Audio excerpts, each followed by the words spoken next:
Hello and welcome to Erskine Parish Church, our church, which was built right here almost 50 years ago. So not long after the Erskine Bridge was completed, the town of Erskine started to grow very, very quickly, and our church was built right in the heart of the community. It lies right between our now very modern high school, Parkmains High, and the nearby Bridgewater Shopping Centre.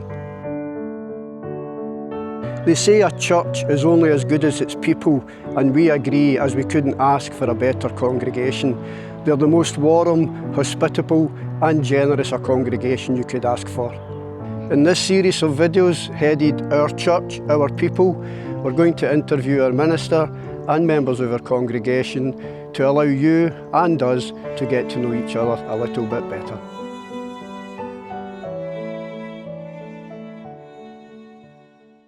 So, hi Margaret, and thanks for agreeing to be a guest on Our Church, Our People.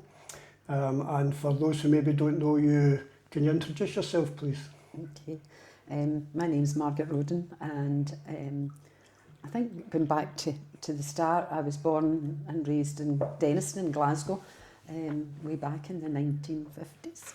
I was the oldest of three children, oldest but maybe not necessarily the wisest, as my sister will probably say. We lived there till I was about 15, and then the houses were getting demolished all round about. And my dad worked in the Rolls Royce at the time in Hillington, so he wanted to move to Hillington, but we were offered Moss Park, and he chose to move there. So we moved there, and at that time I was 15 and I had left school, as you could do in those days. And my brother and sister went to Bellahouston Park, so I started off from there. Over the years I've had various jobs, as you do in those days. It was easy to get in and out of jobs. Some of the jobs I had were, I worked in CAFO when I was about 18. It's K Metzler in Hillington as a machinist. And I then met, a lot of friends who I'm still friendly with today, and one of them being my best friend, Elizabeth, who, through her and her husband, I met my now current husband. Right, well. So we started going out and got engaged. And then I moved from there to be a clippy on Greater Glasgow Passenger Transport. Come on, get off the bus. Tickets! Tickets, please. And George followed because he knew I would be earning more than he would. So he decided he was coming along with me. So he was a driver. So he joined the buses as a driver, and he stayed for a lot of years. But however, it became one-man operated after he'd been in it about 2 years. Right, okay. And I decided I didn't want to drive a bus. No. It was too big. So I moved on into various other jobs throughout the years. We got engaged and married in 1978, and our first house was a flat in Paisley Road West in Ibrox. Okay, yeah. And we lived there for 5 years, but within that time we had the house broken into. Which was quite devastating at the time, sure, yeah. And then I was expecting our first child. Unfortunately, didn't come to full termination. I had a wee boy at 25 weeks who only lived the one day and then passed. And with the house and that being broken into, we were unsettled, and we decided to sell up and move. So we then moved to... But by that time I'd had my two children. Okay. I'd had Caroline came along not long after, I lost the baby. I just felt time to move on, as I thought at the time. So we had Caroline, and then we had John, and then we moved to Hillington. So we stayed in Merton Drive in Hillington for 3 years. And then I had friends that had stayed in Erskine, so we decided, it looks nice, so we decided to move out to Erskine. So we moved out to Erskine. Now that would be, John would be 4 at the time, so that would be 1986, around about that time. Okay. And life was just going along quite merrily. Kids were settled in school. I'd got a wee part-time job in the local supermarket, and things were going along okay. And then, unfortunately, I took a breakdown, and I had to get services from the mental health team, so I had a doctor from Dykebar had to come out. They called it kind of manic depression, but at that point we didn't know, and I just wasn't understanding where it was all coming from. Sure. I had also lost my mum just after John was 6 months old. So I think at the end it was really a culmination of the house being broken into, losing my mum, losing the baby, then having the 2 kids, moving twice, a lot to deal with. You're in a new town, and I really didn't know anybody. Although I was starting, I had great neighbours, you know. So and it seemed to be a kind of culmination of that. But fortunately, I moved on from that, and with their support. And then things started kind of moving on, and it was a year or so into that I started to join the church. So that's where kind of life story and where I got to till we moved to Erskine. We stayed in Erskine for, we'd been in Erskine now for 20 years, well settled with the kids, and jobs and life was going on. I'd started working within social work at the time, full time, and life was going on. But then we were hit with another wee shell. My dad took ill. He had developed cancer, and he was on his own. So our kids had moved away by that time, in their families of their own. So we decided to sell up, and we moved back to Moss Park to look after my dad. And he got a year and a half out of it, we managed to still take him to his clubs, and he was quite involved in a lot of things as well. Maybe that's where I take it from. He was a treasurer in these clubs. So, a year and a half later, as I say, my dad passed away. And then the following year, my daughter broke up with her partner, so she asked if she could come back and stay for a wee while. So her and my grandson Declan, who was only kind of 3, 4 at the time, moved in with us, and we just stayed in Moss Park, and we were quite happy plodding along. And then when my grandson was about 13, about 12 at the time, then Caroline was then diagnosed with cancer, and I think that was probably the biggest shock to us all. It's the biggest thing to deal with, although I've had, like many people over the years, you deal with a lot of things, but you don't expect to lose your child. So we, supported her through going to the Beatson and all the different things, and she was getting some kind of treatments, and it went very quickly from just having a mole removed to then 3 months later it developed to melanoma stage 4. So Caroline passed away when she was 37, and Declan was 13 at the time. So it was a lot to deal with, but we also had to look after him, which I think helped kind of us through, is what we thought at the time as well. And it was years later, Declan left school and he started an apprenticeship, and he was doing well, so I think we did too bad with him. And then, at 19, nearly 20, he decided to move in with his girlfriend, who had a young boy at the time. And a year or so later, made us proud great-grandparents. So we have Mabel, Caroline. She got her middle name after her mum. So that was really, really nice, and we see them quite regularly. And we moved back to Erskine again. We decided once they'd moved out, we're in that big house, so George and I said, well, we'll move back to Erskine, and we ended up moving to Bishopton 2 years ago, which is probably the best move we could have made. Excellent. My son stays over in East Freelands with my other 2 grandchildren, Sarah and Finlay, and we get to see them more regularly, and we can help with school care and after school care and things like that. So. And you've had wee Mabel in the hub, and we've both seen her, and she's absolutely gorgeous. She's a wee cutie, a wee ginger. She takes after her granny, the ginger hair. And she's 9 months now, so there's a lot to look forward to as well. Absolutely. Okay, so you're heading up the core group for fundraising. Can you tell us what's in the pipeline? Yes. We met, I approached a number of people within the church to see if they would be volunteers that didn't have a no in their vocabulary. So I now have a wee band of, there's 9 of us in total, but they're very enthusiastic and very keen. And we know that the church you know, is struggling financially. Yep. So from that, so what's in the pipeline first of all is that we're having a Christmas fair. Okay. Now, I know it's only October just now, but and we need to kind of look ahead. So we're planning a Christmas fair on the 8th, Saturday, the 8th of November. And there's going to be lots of stalls. I sent a letter out to all the organisations that use the church to get them involved as well. So some of them have agreed to take on stalls on the day. Okay, you know, so there's going to be different stalls available. You know, like a chocolate tumble and a bottle tumble, and there'll be a craft stall, and there's a home baking stall from the guild, and you know, so various stalls. There'll be a Santa's grotto there for the kids. The tea room will be open, you know, because it's going to be £3 a ticket for that, and you get your cup of tea with a Christmas pie or shortbread or something like that, and also selling rolls and sausage because it's over the lunchtime period. From then we looked at what we could do the next time, so we're looking at the end of January, and we're hoping to hold a family ceilidh.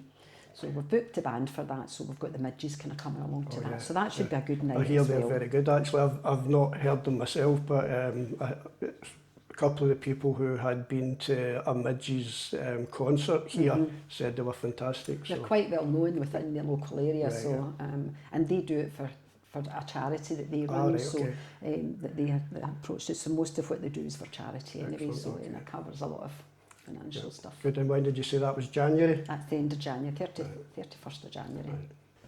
Okay, so I know you like a wee bit of karaoke, and you do have a beautiful voice. Can you tell us how you got involved with our choir, how long you've been a member, and what in particular do you enjoy about that? Yeah, I mean, from the church, when I first started coming to the church, we went to Crieff.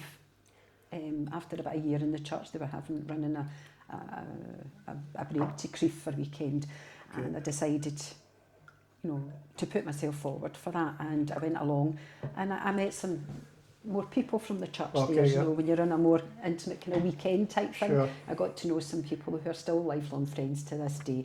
And from that weekend, somebody had mentioned to me, why don't you join the choir? You know, as you do. So I did. So it was fairly early on, you know, so it would be the kind of early 90s, late 80s that I joined the choir. So I have been in it, apart from when I left later on to look after my dad. But that's, so I get a lot from the choir. I, as you say, karaoke, I love singing, you know, and I think worship is a big part. You know, the worship is part of the big part of the service, and you know, a lot of people get a lot from the words within the music and how it's expressed.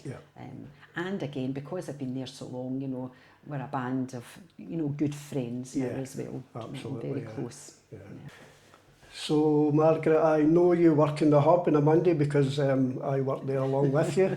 But can you tell us how you got involved in the hub and, you know, what enjoyment you get out of that also? Yeah, being well established within the church, I think after COVID, when the hub opened back up again, when it opened initially, because it's been open for about 25 years, I had been away for a few years when I went back to look after my dad.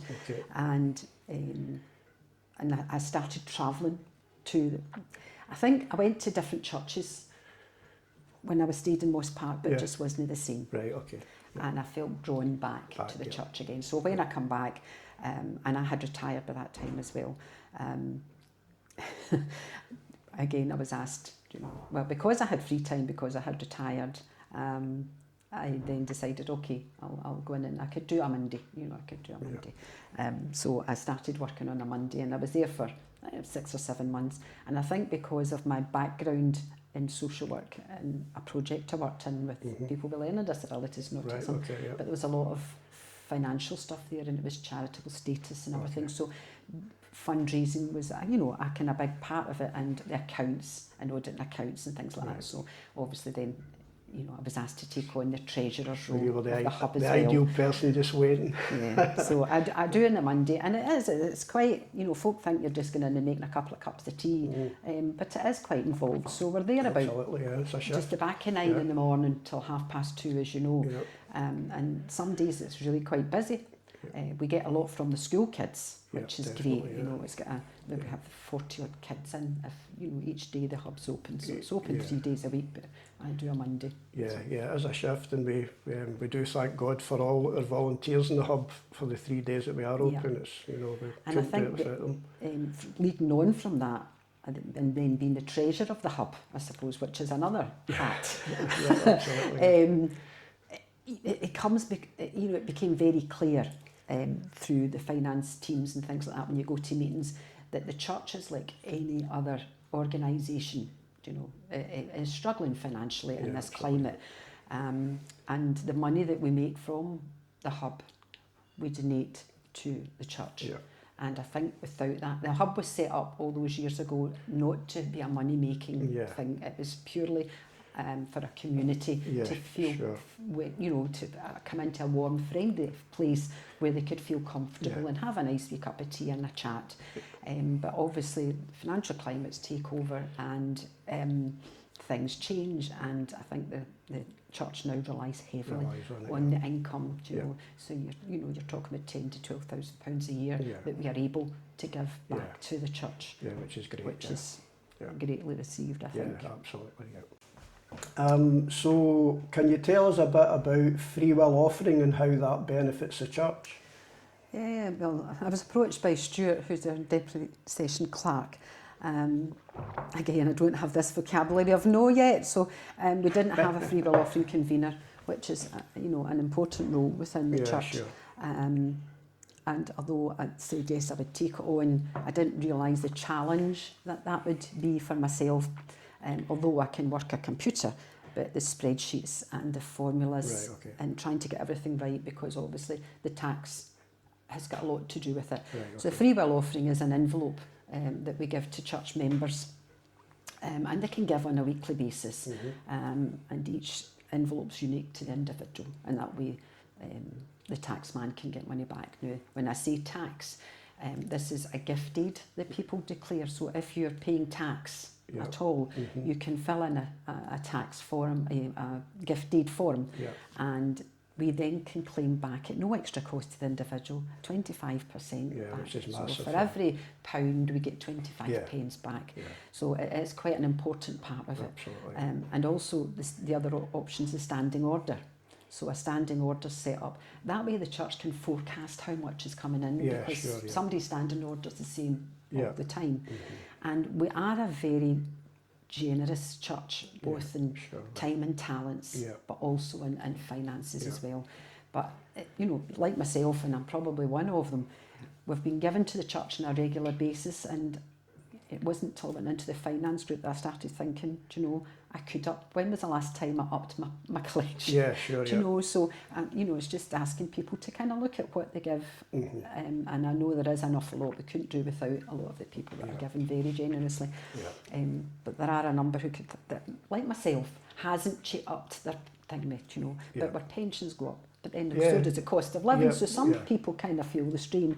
But, you know, just asking folk to have a wee look at their income and say, when was the last time I put my church offerings up a bit, even if it's only a couple of minutes, just a bit, you know, just a wee bit every time. Every bit's so, and then the treasurer can then claim back all the tax from HMRC, which again is another boost to the income from the church. So anybody that's a taxpayer that doesn't do the free will offering at the moment, then they would be able to just contact you, and you would be able to set that up and stuff, and we would benefit greatly from that.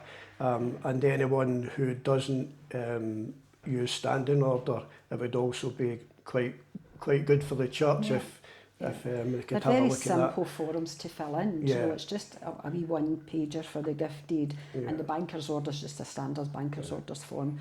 And it then takes the thing of, oh, I forgot my collection today, or I've not got enough change to put in the envelope. You know, and again, because the church can then forecast how much is going to come in. So that would greatly benefit the church, and it would be a good help for Marion. And also the gift days that we have, 4 times a year we have a gift day, and these are special envelopes. And if you do have, you know, a gift aid form, as long as you put your number on it that you're allocated, that means we can still claim the tax back on the extra gifts that you give in as well. It's not just for the offerings. Okay. So I understand, Margaret, that you're on the Guild Committee. But can you just tell us a wee bit more about what's involved in that? Again, I thought I had this free time in my hands. So, a couple of years ago, I thought, I'll start going to the Guild. It's about time. And it started to get a bit more involved in the church. My husband keeps saying he never sees me, but I just say that's why we're still married after 47 years, dear. It's because you never see me. We don't have time to have any arguments or anything. Well, not many. So I joined the Guild, and after about 6 or 7 months, it came to the end of the kind of syllabus programme type thing, and then they were looking to start up, and the current chairperson had decided to retire from it because of other commitments that she had within the church, and her role got too much, and she had been doing it for over 7 years. So that was, and then we found it really hard to try and get people to replace the secretary. Had passed away. Jean had passed away very suddenly. So we were really kind of looking at how can we take the Guild forward. So I was approached to see if I could take on one of the roles, and we'd already identified, so the secretary's role is shared by 3 individuals who take that role on and do a really good job. And then we had the chair to get so it's not something I felt I could do on my own, because I was only in the Guild 6 months. Yeah, sure. So Elizabeth came forward and said, well, why don't we share it? And she says, so that's Elizabeth McDade and I share the kind of role of that. So it's quite good. We have a membership in the Guild now of about, it's a good strong Guild. There's 40, 50 people come on a weekly basis. Men and women. Men and women. And the input, and we have a varied programme. So the secretaries work really hard at getting the programme changed from musical days to quizzes to speakers coming in. And we also support different projects. The international, the main Guild have elected a 3-year rolling programme, and within that there's a number of projects that they support, giving donations to. So that we have 3 roughly a year that we do fundraising for, and we give to them as well as giving to the church. Good, sounds good. So we've covered so much, but is there anything else maybe you can think of that you'd like to share? Well, I think, as I said earlier on, when I first joined the church, it's hard to come in to get to know people within a church, because yourself, everybody's got their lives and everybody's busy and they're all involved in different things. And I went to Crieff, put myself forward to go to Crieff. As I say, not long after I had the health issues, that I thought, right, no, I'm going to go, to Mill by the Horn, and I'll go along to that. And Billy McMillan and Morag, that was he was an minister at the time, and Deaconess. And, I spoke to him about it and was welcomed, and we went to Crieff for a weekend. And again the following year as well. And as I said, from there I then joined the choir, but I feel my faith started growing more then, and it was more of a personal commitment that got then. And again, as I said, making friendships, which I still have to this day with many people in the church. We also went to Oberammergauer at the Millennium in 2000, which was a holiday of a lifetime. Yeah, absolutely. And we went to see the Passion Play, and being the Millennium year, it was extra special. So again, it's another step in faith, move forward. And also Billy Graham came to Glasgow, and I was a big part of the choir. We joined, some of the members of the choir and congregation joined in the choir as 1,000-strong choir, and we sang in Murrayfield and then at Parkhead. So I can say, although we're blue noses, we sang in Paradise. As Billy Graham said at the time, we're in Paradise, because that obviously the Celtic fans all know Paradise very well. But it was just an amazing experience, and again another step on our journey in faith to move that forward. Definitely. So I guess most of your week will be taken up with church business. You do so much. But when you do have some spare time, what do you like to do? Yeah, I enjoy socialising. So on a Tuesday afternoon, I go to the Fairfield Club, the Workmen's Club in Govan. I've been going there for years. And when I was working, I used to go an odd Tuesday when it was a holiday or things like that, to the old time dancing, the sequence dancing, and so I kept saying when I retire, that's what I wanted to do. And then COVID happened after I retired. So, But once we get back into swing it again, so I go along there on a Tuesday afternoon and I've learned how to do a rumba number one and a square tango and waltzes, and you know, it's great. And there's a gentleman there we've known, my husband and I both know Peter, he's 95. And he gets me up for 3 or 4 different quick steps and foxtrots. So, you know, so I really enjoy that on a Tuesday afternoon. And I started calling the bingo in there. So I organised the afternoon bingo, and it fills the interval time. So that's on a Tuesday. And then a Tuesday night, I've recently, just the last year, joined the Singing for Wellbeing choir in Bishopton. So we meet on a Tuesday evening just for an hour, just over an hour.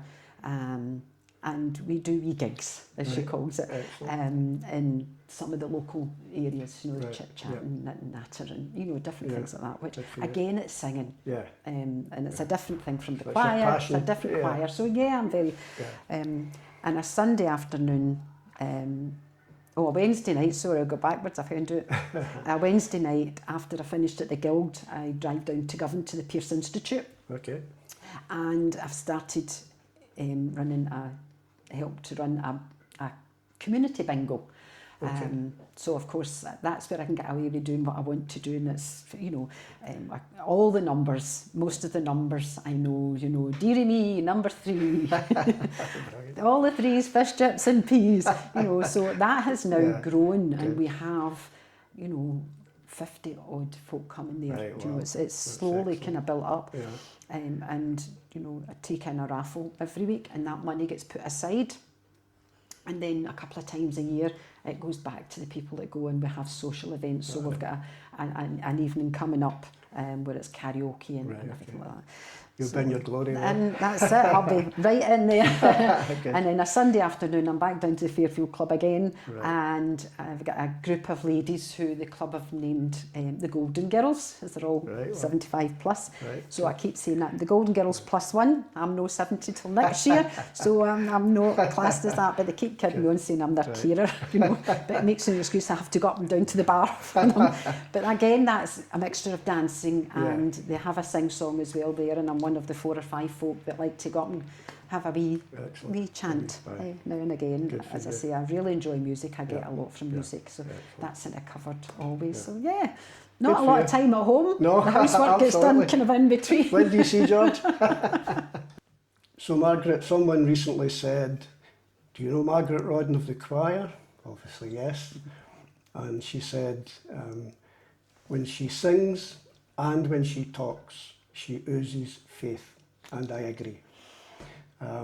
So we thank God for your enthusiasm, your passion and your commitment, and we pray that these values will be with you forever. Thank you. Thank you. Thanks very much. Thank you.